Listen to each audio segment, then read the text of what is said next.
It's a new week on the opening bell. Alex and Matt with you once again for all the boxing chat, debrief, analysis, review, and delve into the history books.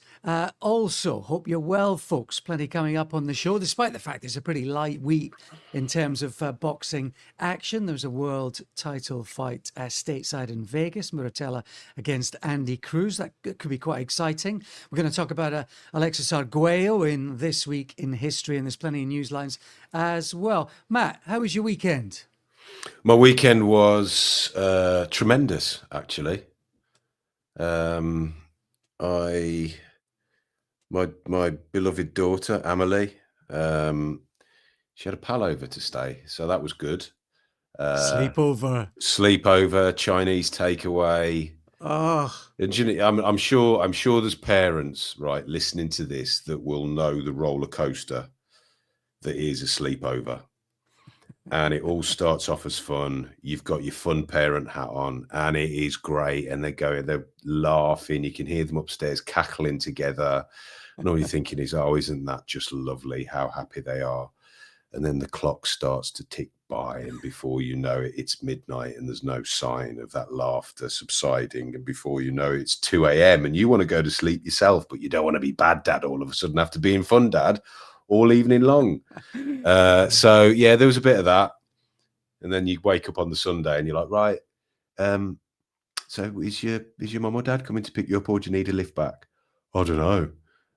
What time do you need to be back? Oh, I can be back at any time. I don't know.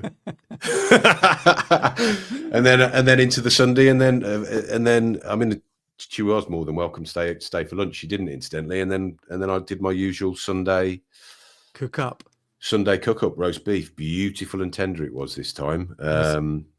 Yeah, it's nice. What about yours? Yeah, I went on a magnificent North London pub crawl with one of my best mates from uni, Simon. Oh wow, whereabouts were you? So we did a sort of Highgate, Muswell Hill. Tried to meet us, a couple of mates, actually Patreons, Jason and Aspers, were up at the snooker at Ali Pali. So we were hoping to have a bit of a meet up, but the John Higgins Judd Trump game kind of dragged on and on and on, and they weren't going to get down. We tried to go up, meet them in the bar, couldn't get in. But anyway, we had a magnificent Highgate, Muswell Hill, Finchley kind of drink up. Yeah, it was tremendous. Yeah, I used to live when I first moved to London, when I first joined Boxing News, I actually lived in Finchley. So those areas that you're describing, yeah, they were a regular stomping ground for me. Highgate I used to really like. Oh, it was tremendous. It was so good. It was at least a dozen pinter. Oh gosh, I bet you felt that the next day. Yeah, it was a good session. It was a good session. Punctuated only by the fact that in a sort of drunken sleepwalk, at 3 a.m, I tried to get into my mate and his wife's bed. By the way, may I stress to OB regulars, that wasn't a keys in the ball situation. that was pure disorientation, too much booze. Yeah. That when you're away from home and you need to get up to the loo and you know the route by heart from your own bedroom to the loo, I think you take that route, don't you? Roughly. Yeah. Anyway, yeah, a bit disorientated. So that was my weekend, followed up by a lovely roast pork dinner on Sunday. Lovely. Yeah, it was great. Can't beat a roast on a Sunday. Yeah, but those old pub crawls, can't do too many of those now these days, mate. Can't do too many. Let's talk about the news lines coming through. Now, Jai Opetaia has gone to Zuffa Boxing, signed up with them, which maybe no surprise that they need the odd headline maker, Matt, for them. And maybe in the eyes of fans, the odd kind of established champion. What was the surprise was that in his kind of signing on message on socials, Opetaia then talking about the road to undisputed, which seems to be the very essence of what Zuffa, Dana White, TKO are trying to break down, at war with the sanctioning bodies, if you like. So that seemed a bit incongruous. What did you make of that? What do you read into the signing in terms of the greater power plays that we've been talking about over the last sort of year, really? Okay, I think we've just been hearing about this whole Zuffa TKO invasion for such a long time. There was such a song and dance made about it. The suggestion that they're going to come in and show the rest of them how it should be done.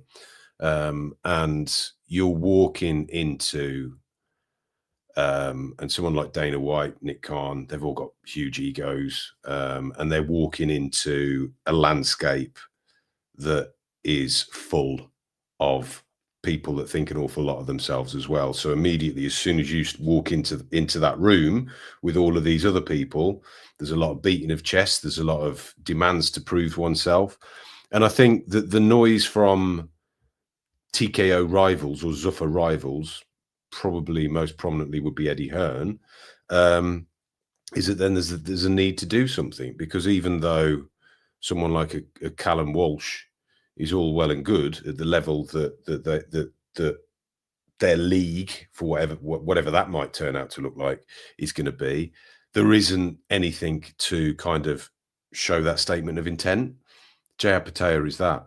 So you do wonder, however, if their desire to suddenly start signing A-listers is going to affect their business model. Because if they're just all of a sudden like, okay, we're going to shut these people up now, we're just going to throw a load of money at this and we're going to do it, if ultimately that will harm them in the long run. One would suspect not. But it wasn't a surprise. One would think Opetaia might be the first of many. But yeah, Opetaia, he wants to win the undisputed title, undisputed. Loads, as much as the sanctioning bodies annoy you and I, as much as they annoy some of the listeners, as much as they seemingly are not the priority of someone like Zuffa. For boxers that have grown within this industry over the last 15, 20 years, they will know that those 4 belts is almost a cast iron greatness tag that they can hang around their necks or waists.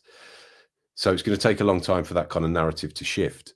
And you also wonder that, given what TKO are saying with this league format and the wages that they were supposedly going to be going to pay, if they are now looking at something completely different, and if they are just going to slot in and be another promoter with a lot of money to spend early on, and make big name signings. Everybody that comes into the sport as a promoter, as a licensed promoter, that wants to say, look, pay some attention to us, they will start announcing big name signings.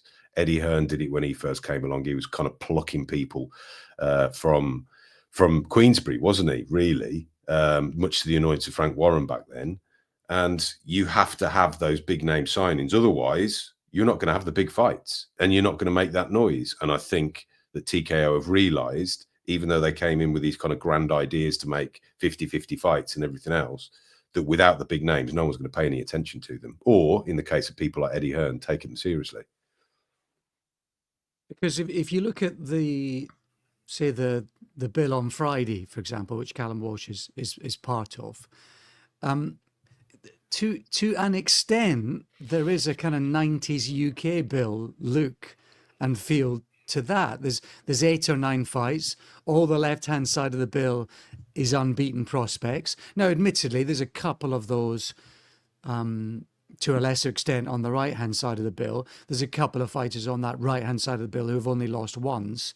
But essentially, it is the unbeaten prospects on the left side versus the not so unbeaten right side of the bill as well. It's not a 1990s sort of Frank Warren bill necessarily, but there is just a little bit of a feel of that, Matt.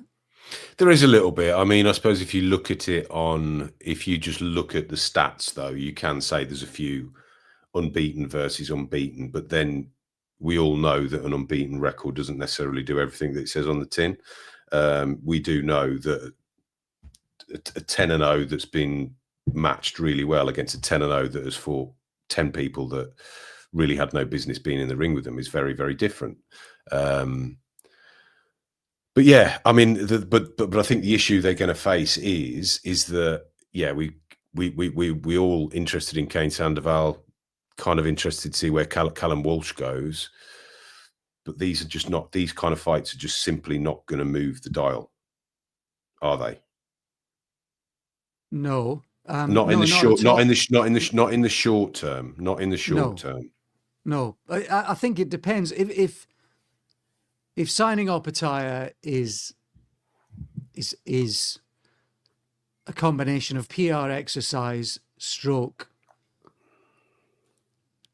re-intention of intent, maybe reshaping of intent, whether it's a pragmatic realization that you need to do things slightly differently. Because really, if these Friday bills are what they're trying to do, then that's going to take several more and several years to get into a place where you end up with a UFC style structure.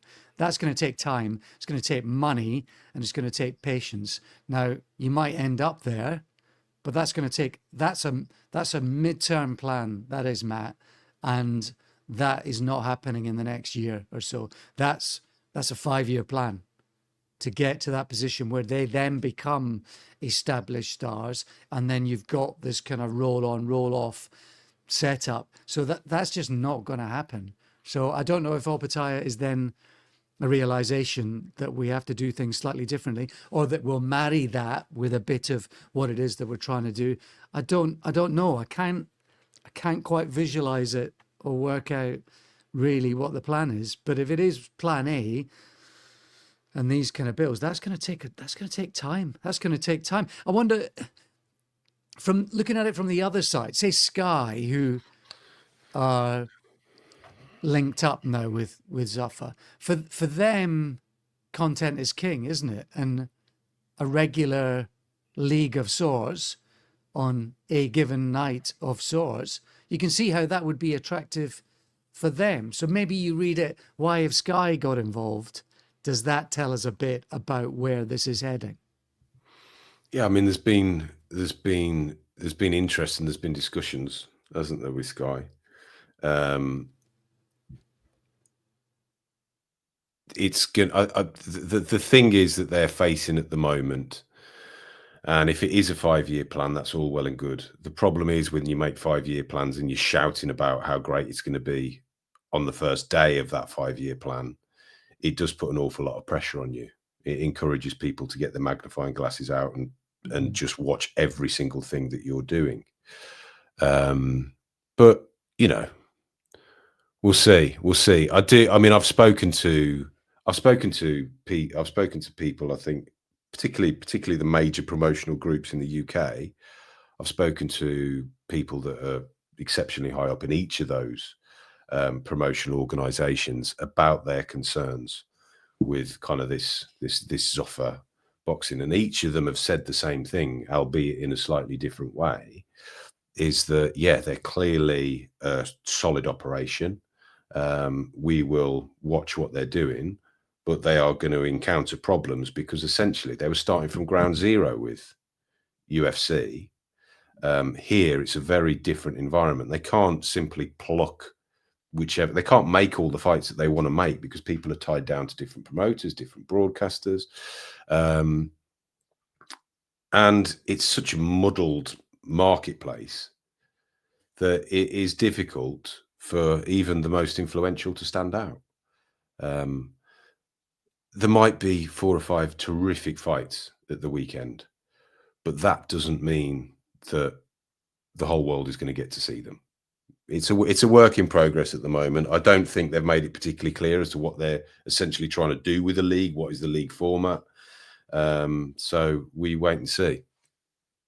And there's loads going on stateside, isn't there, in terms of the change in nature of the landscape between promoters and broadcasters. I think De La Hoya's DAZN deal has been up for a few months now. Top Rank, of course, moving away from their traditional alliances as well. So there's a lot of open spaces and gaps, isn't there, between broadcasting of boxing and the big promoters.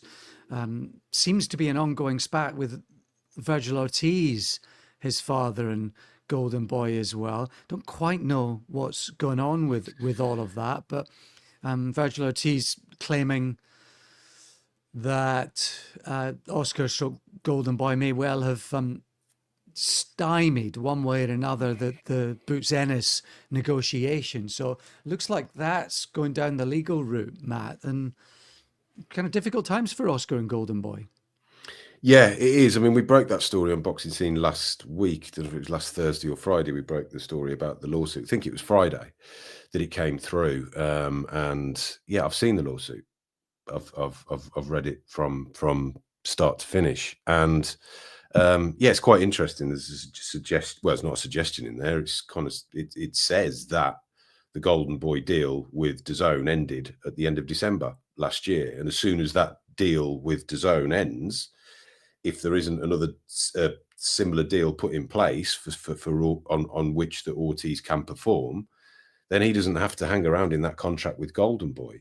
There is also some interesting things in there regarding De La Hoya's relationship with Turki Al Sheikh, and also there's things put in there saying that Oscar De La Hoya should not be conducting himself in the public arena, whether that's on social media or whether that's even at the negotiating table, that in any way could harm Ortiz's earning potential.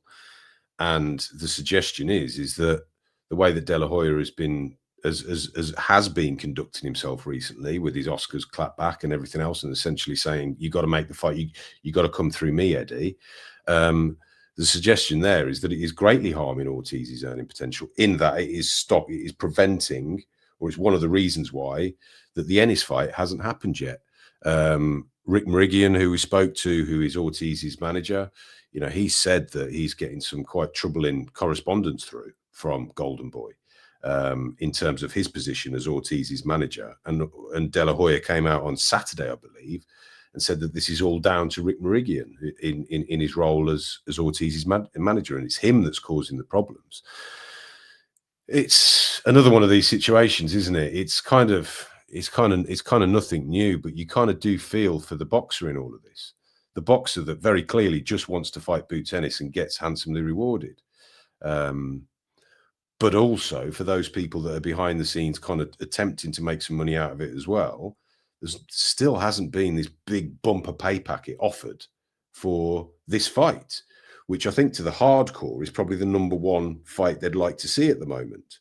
But again, I think personally, it does speak to a problem in the sport, in that people within the sport think the sport is a lot bigger than it is in the outside world. So if the money isn't there for a fight like Ortiz and Boots Ennis, why? Why is it not there when supposedly this is the best fight the sport can make? Egos and relationships again. I think it's a play there. Gervonta Davies back in the news the last few weeks. Arrest in Miami. Out on his name, domestic relationships, battery, difficulties, violence, all of that's at the heart of it again. I mean, it follows this man wherever he goes. Well, it does, and the difficulty at the moment is that nobody knows where he is. A story was posted by Lance Pugmire on Boxing Scene overnight that I was reading just before we started recording. Nobody knows where Gervonta Davies is at the moment. You know, you don't want to say he's on the run, but he's not making himself known. He's not making himself answerable to any of these kind of charges at the moment. I mean, we could end up in we're already in a very, very mucky situation, but it could get worse for Tank Davis. He hasn't fought since last March. He has for a long time been making noise that he wants to retire. And for a man kind of in his mid-20s when he started making that noise, you kind of think, wow. Yeah, it does. He's never, if you sense, he's never quite been dedicated to his craft, and it's a shame. And it's only a shame for boxing, because Davis was one of those fighters, wasn't he? Of the current generation, if you take all of this stuff that's going on in his private life out of it, and you just look at him in the ring, out of everyone we've got in the sport at the moment, he was the one that you thought, if he can get his act together, he could be the next superstar in the sport. But I think those days are gone. I think even the authorities in the sport of boxing might struggle to look past what's going on at the moment in his life. I want to ask you about this this IVB sort of boxing newsline that came out last week. The guy called Ed Pereira at the head of that, the mayor of San Francisco, joyously linking up, saying they want to be involved. The idea of a spectacular events in 12 cities around the world, starting in San Francisco in July the 11th, trying to attract some of the biggest audiences globally. Is this a grift? Is this an early April Fool's? Because the talk about the July 11th one is on a World Cup weekend when there's two quarterfinals stateside. So it would seem a slightly unusual time to be trying to kickstart an idea at a time when people are focusing on something else, unless there's going to be a tie-up. So what have you made of all of that? Anything in it? This is an ambitious man with access to a lot of money. Ed Pereira, he was involved behind the scenes with staging that show in New York, in Manhattan, the ring show. He was involved in kind of getting all of that together. And that's really all I can see that he's actually done in the sport of boxing, apart from managing to get himself into the top 50 most influential in Boxing News last year, which interestingly was accompanied by a 2-page advertorial about him. Make of that what you will. Make of that what you will. Turkey was their promoter of the year, wasn't he? Yeah, and he hasn't got a promoter's license. But no, exactly. I saw that. Yeah, so he's obviously, he's keen to make a statement, and he's keen to make himself known. He's keen to say, look, I mean business. There was, when people were talking to him last week, there was a suggestion that fight is going to be Alexander Usyk versus Deontay Wilder. And of course, he's coming out with so many grandiose statements that he wants to break the boxing attendance record, which I think stands at something around 135,000. He wants to do that in San Francisco. Anyway, he's going to do that. He's going to have to stage a tremendous fight, and he's going to have to let people come in for free, I think, to get that many people there, or it's going to be $5 a ticket. But when that question is put to him, is it Alexander Usyk versus Deontay Wilder? He wouldn't say no, or he wouldn't say yes, which does make you think that might be in the works in the background. But now Usyk has come out and said, I've never spoke to him. Deontay Wilder's management team said, I've never spoke to him. And kind of, there were eyebrows raised behind the scenes, particularly by certain people in America, when he's saying he's got a 12-fight deal with YouTube and he's going to put pay-per-view on. Anybody who's got a YouTube platform, I've been told, can put a pay-per-view on if you want to. You can put a price tag on it if you want. And it would be, and I'm not saying they haven't got this 12-fight deal with YouTube, but having done some research into it and spoken to some people within the industry, it would be very, very unusual for YouTube to hand a 12-fight deal or anything at all. Essentially, they provide the platform, and the content providers do essentially do what they like with it. So it seems to be he's saying a lot of things that are generating headlines.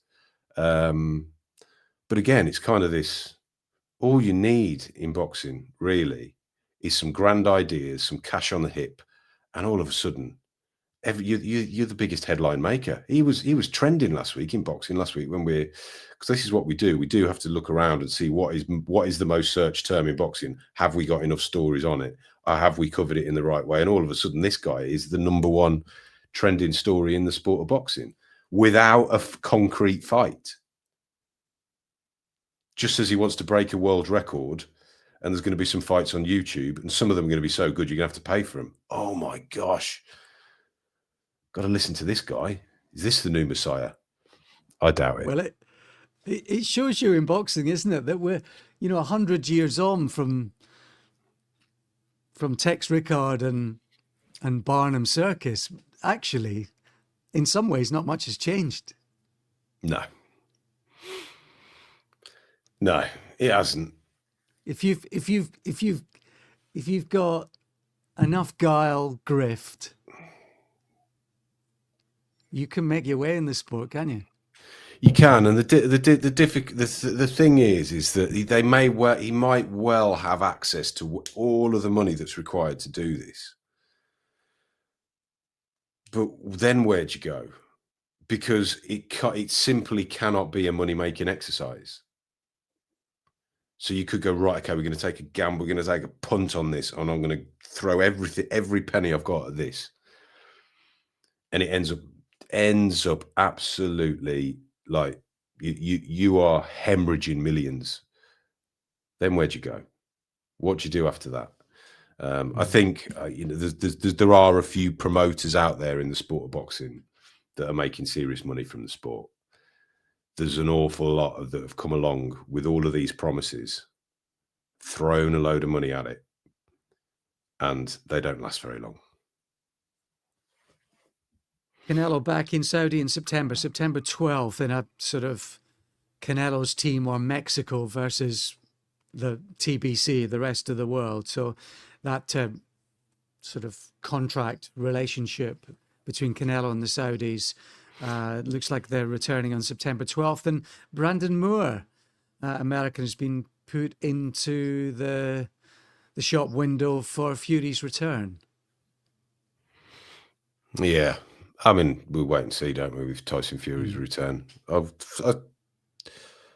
felt like we spoke about him quite a lot last week. I thought I was quite kind as well. You were good. You were good. You were good. A final line. I saw something the other day regarding some stats linked to UCAD. So UCAD have got United Kingdom anti-doping. They've got a kind of whistleblowers line stroke whistleblowers avenue for people who want to report on dopers, cheaters, or would-be dopers or cheaters. And apparently over the last couple of years, that kind of service of nearly 400 reports, only something like 2 of them have led to sanctions. If those stats are correct, what does that tell us about the system? Does that mean all the information coming in is bogus? I'd say unlikely. I'm no mathematician, but I'd say unlikely. But they're not getting followed up with punishments, Matt, 90+% of the time. Yes, it's a worrying statistic. So yeah, very simply, you would think that there's 2 explanations for that. Either 99% of the information is nonsense, it's bogus, or that UCAD simply haven't got the resources to investigate every case to the point that someone could be found guilty of doping. Now, listen, look, UCAD have come in for a lot of stick over the years, particularly in the boxing world. I've spoke at length to people at UCAD over the years, and they are all exceptionally well-intentioned. They're intelligent people. They want to do the right thing, but one does sense that it's an impossibility. One does sense that there simply isn't the money and the resources within UCAD to do the job that they need to do. They're called UK Anti-Doping. And I don't mean this as a criticism to any of those people that I've spoken to, but at the moment, it does seem that they're just simply not fit for purpose. And it's none of those individuals' faults. There's just simply not enough individuals to police all of the sport in this country. And I think it became even more difficult over the last 12 to 18 months, particularly in boxing, when the British Boxing Board of Control, who rely on UCAD for their drug testing procedures, the British Boxing Board of Control are then attempting to oversee events in Saudi Arabia. There's certain events in America that they're kind of looking at with Riyadh season. And people like Jamie Munguia are getting popped. And all of a sudden, the fact that UCAD cannot manage these situations becomes even more apparent than it was 2 years ago before Riyadh season came along. Yeah, absolutely. I think that's fair. Very fair. Firefighting without the necessary equipment, tools, or money to do the fighting. I think that's absolutely fair. There is a crackerjack of a fight this weekend. I'm really looking forward to Muratalla against Andy Cruz, Matt, for the vacant title, the vacant IBF title. This is the one that was Lomachenko's, who hasn't fought in 19 months or something like that. So it's been a long time for this to get sorted out. Loma granted a fair bit of grace, I think, from that sanctioning body through his injury and decision making.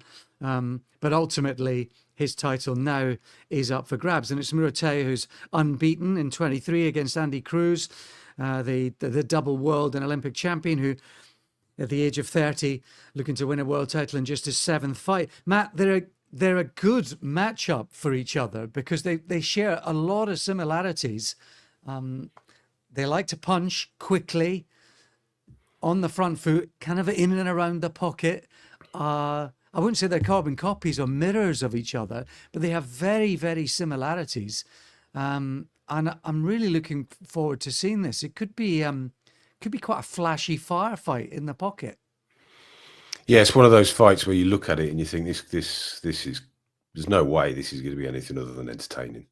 Have you got the odds there? What are the odds on this one? Yeah, Andy Cruz is between 2-1 on and 3-1 on. He's 2-5. So right. you put on the £5 to win the 2 plus your 5 back, whereas Muratalla is 2-1 against. Yeah, I think they're about right. I think you'd make Andy Cruz a favourite. Everybody that's seen Andy Cruz fight can just see what he's about. They can see the potential there. But also, just because someone comes into the professional code with a lot of fanfare, they don't all turn out to be Lomachenko, who you've just been talking about. They don't all, and now and again they encounter an exceptionally hard 12-round grueling fight, and they lose. There's a real possibility of that this weekend for Andy Cruz, I think. He's live, Muratalla. Yeah. So live. Yeah. I really like him. I really like him. I like the way he fights. I think he's had he's been matched really well on the way up. And you do just wonder if the 23 professional fights to Andy Cruz's 6, the more rounds that he's done in the professional code, if it is a nip and tuck but grueling kind of high quality affair, if the more experienced man will come through at the end. If Cruz wins this and wins it looking good, then yeah, we can start to get really, really excited about him. But I don't think it's by any means it's not a foregone conclusion. No, it's not. They're both similar styles. They fight at a similar distance. They're both quick. They both have hand speed. They're really sharp with the right hand. Muratalla throws a good uppercut, doesn't he, off the jab in the pocket as well. I would say Andy Cruz is probably he's a risk taker, Andy Cruz, but I think he's a little better defensively when they're firefighting in the pocket. I think he's probably just a bit better defensively. And I wonder if that might be the difference between them, just because Muratalla can be hit in those sort of sharp exchanges inside. And that's where this fight is often going to be fought.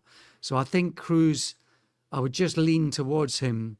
I wouldn't rule out him looking really good in those firefight exchanges and getting to Muratalla, but it could equally become a really hard, long night, as Matt said. It's going to be explosive. It's going to be good to watch. I'm looking forward to it. Really looking forward to it. Madramov's back, isn't he, as well? Lowering his sights. Guy who's only lost once, Dominican Republican Louis David Salazar. And Madrimov, who's lost to Vergil and to Terence Crawford in his last 2. Namari Jones is in action over the weekend as well, Matt. So there's a little bit going on stateside in Vegas, where Muratella against Cruz tops the bill.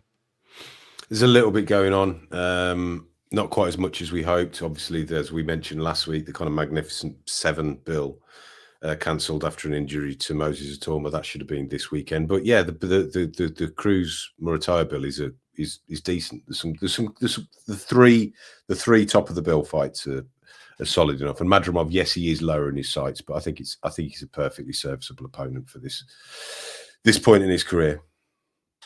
So what would the tip be? Cruz to win it?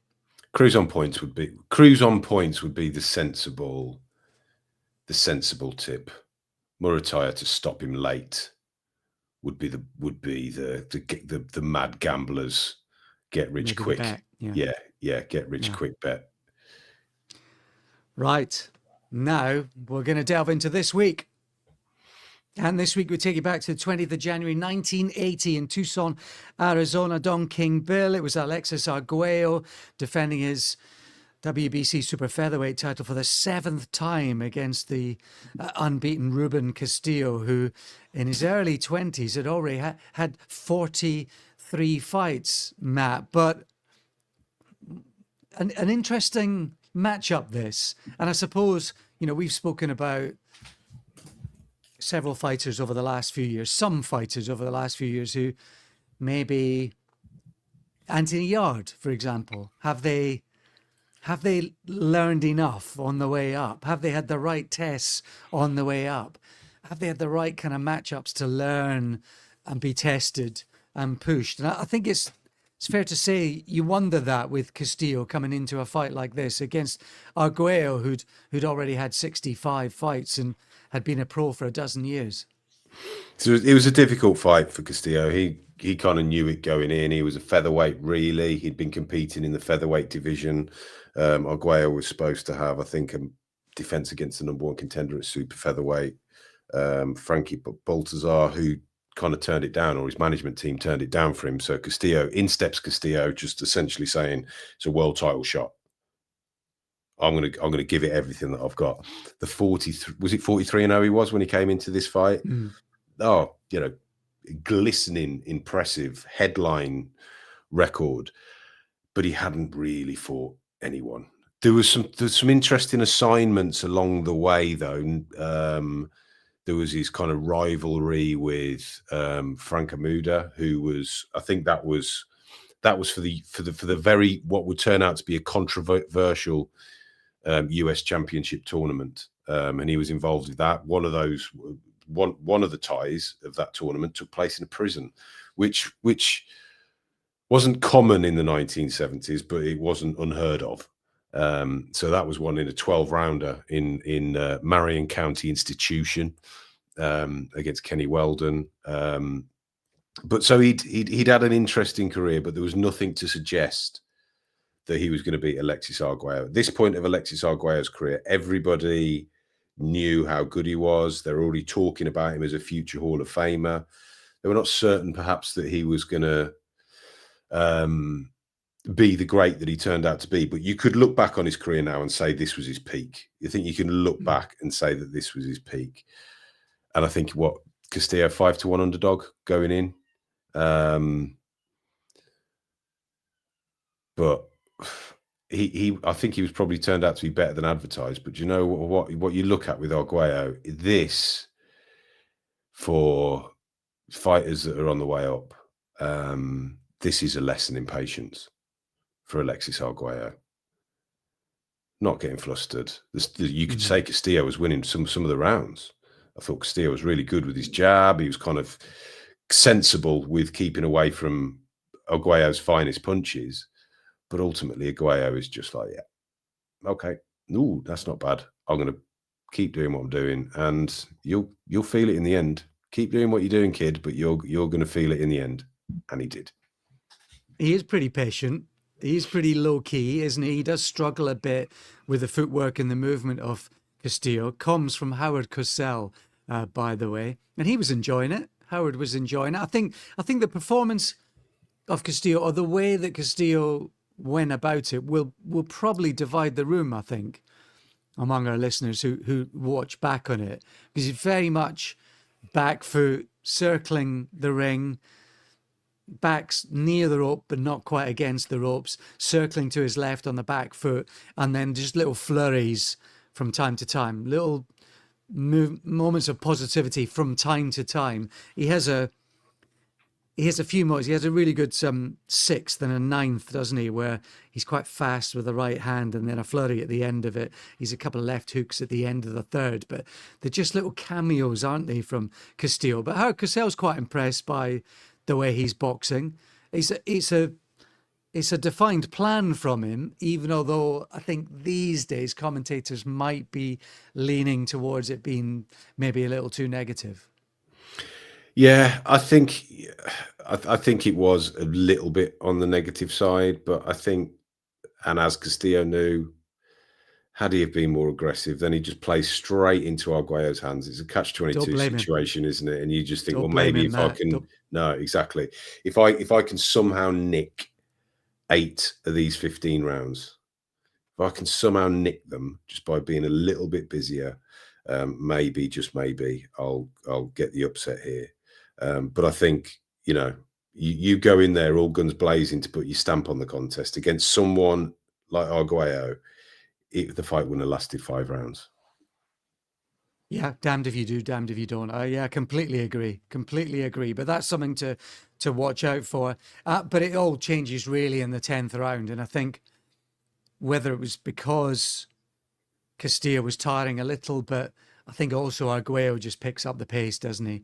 And the jab, he starts to there's a bit more intensity, closes the distance a bit, and then there's just a bit more energy and pace, the 10th, and then into the 11th. And he really goes after him in the 11th round, right from the very start. And you see classic Arguello, long jab, right hand, working the body, closing the distance, classic Arguello. And there's about a minute and a half of non-stop pressure at the start of that 11th round. Well, he said afterwards, Arguello, that he could feel himself getting stronger in the 9th, more so in the 10th. Said he was energized also by feeling that Castillo was weakening in the 10th, and he knew that he was going to finish it in the 11th. And that's what he did. He was a supreme fighter at his best, Alexis Arguello. And I think he probably was around his best at this point, as I said earlier. He'd have a good run. One more defense of this later in the year against Rolando and Navarrete stopped him in 4. Then he'd move up to lightweight, wouldn't he? Go to Glasgow to beat Jim Watt. The year after this, he'd have that little run. So yeah, the tail end of his super feather, start of his lightweight career. That's vintage Arguello, I think. Oh, it is. It is. And Castillo, you wonder what might have become of him if it had been in the ring against someone other than Alexis Arguello. But I think with Castillo, I think that he then, after this fight, he said, I'm not a super featherweight. I want to drop down to featherweight. He then went and fought Salvador Sanchez, didn't he? And I think he was relatively competitive. I think he won a few rounds against Salvador Sanchez, but he was outpointed over 15 rounds. He would also meet Julio Cesar Chavez, wouldn't he? And Juan Laporte, and he would lose to them. So I think it's a fair indicator of his level in that he was a good fight, probably just about top 10 kind of guy, but he was never the guy that would dethrone the best. And all of those fighters I've just mentioned, by the way, Salvador Sanchez, Alexis Arguello, Julio Cesar Chavez, and Juan Laporte. There's no shame in losing to them. No, not at all. And only Chavez and Arguello stopped him. He went the distance with the other two. This was this sort of year or two, Matt, was quite a troubling time for the sport internationally, wasn't it? Because you'd had in the November, so a couple of months previously, you'd had Willie Klassen die after his fight with Wilfred Scipion. That was a fight where they were trying to hail down an ambulance like they would do a cab out in the street afterwards. So that kind of led to change in the same way that sort of Michael Watson Eubank enforced change over here in the UK. And then sort of 9-10 months after this fight, you'd have Johnny Owen as well in the sort of latter stages of the autumn into the winter of 1980. So this kind of period was quite a difficult one with some high profile notable deaths around the sport. Yeah, and it wasn't long after when Ray Boom Boom Mancini would have been involved in a tragic fight as well. And I think that kind of did trigger a lot of thought behind the scenes from authorities, from sanctioning bodies, from the WBC. And you start 15-round fights were slowly phased out. I think the last 15-round fight was 87, was it, or 88? So that you have what you see now. And within a few years of that, you would then have day before weigh-ins. And it's funny, I was watching this fight with Alexis Arguello. I think Hoya Cassell makes a point, doesn't he, at some point? I think it's been as late as about round 6 or 7. He says Arguello looks like a dry fighter or something of that nature, didn't he? With reference to him making weight. And of course, at this point, weigh-ins were on the same day, because we spoke, didn't we, when we was in Bangkok, that there is some thought about bringing back same-day weigh-ins, and the consensus opinion in a room full of doctors is that they should bring back same-day weigh-ins. So I was interested to kind of look at Alexis Arguello, because there was concerns that he was struggling to make the weight. But if he showed no signs of being remotely fatigued, did he, as he got stronger through this fight? Yeah, very much so. One more fight at super feather before he would move up to lightweight to face Jim Watt the next year. And actually, speaking of sort of changes and enforced changes, there was I think a month or so after this, there was a boxer died in the Golden Gloves in the amateurs, but it wasn't because of the fight. It was because of I think it was because of a heart defect, but it did lead to changes in sort of medical inspections in and around the Golden Gloves going forward as well. So as ever, out of sort of adversity and tragedy can sometimes come a better world. And that was definitely the case around this particular period in the sport. Well, thanks again for tuning in, folks. Do us a favor, if you can't sign up for Patreon, can you at least follow us on the socials? That'll help us all. So Patreon, less than $5 a month. If you can support the pod, that would be great. If not, at least sign up and follow us on the socials. So Opening Bell Podcast, or The Opening Bell Podcast, on all the socials. You get that on Twitter, on X, I think on TikTok, on Facebook. So it'll be on all the usual ones. That's The Opening Bell. And you can follow at Alex Steedman. And is it still Matt C Boxing News? It is, yeah. I did try and change it, but it would have, would have been starting again, essentially. Not that I'm particularly active on there these days, unfortunately. No, I have my moments, but generally not. But anyway, we should do if we're trying to push the pod. So yeah, if you can at least follow us on socials, folks, that would be lovely. And we'll speak to you again next week. Take care. Bye for now.